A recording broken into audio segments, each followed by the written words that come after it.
As you can see, Docker Compose started 3 copies of my application container, but if some or all of them die, Docker Compose doesn't do anything. But it shouldn't be like that.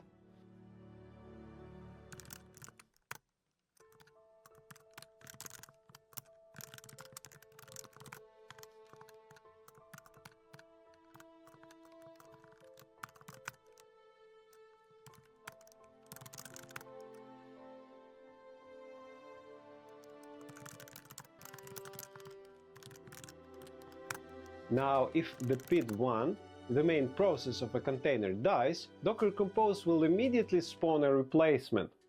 There are several different modes of restart. For the dev environment, I always use unless stopped. It means if containers were stopped by whatever means, don't do anything. By the way, Docker kill is considered stopping a container. For production though, I will use restart always. It still won't try to revive a container that was killed, but if I would have to reboot my Cloud VM, Docker Compose will bring up the stack back online automatically. Okay, so now if my UVcorn process would die, Docker Compose will bring up a new container. Very nice. But in reality, it's easily possible that the main process is running, but the application itself is not doing what it's supposed to do. To know that my application is not ready for work, I will use a health check.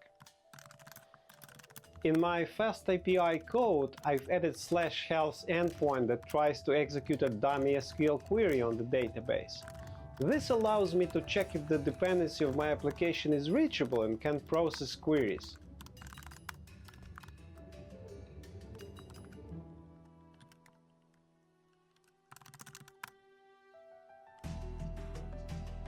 With this change, Docker now reports if my application's health check is failing. But this is where Docker's responsibility ends.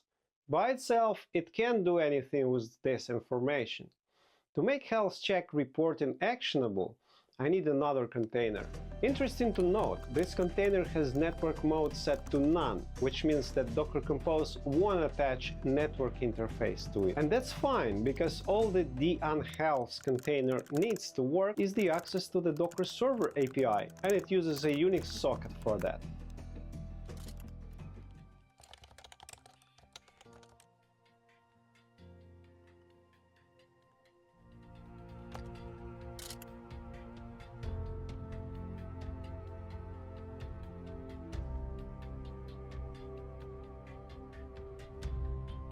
At last, my application's health check is useful.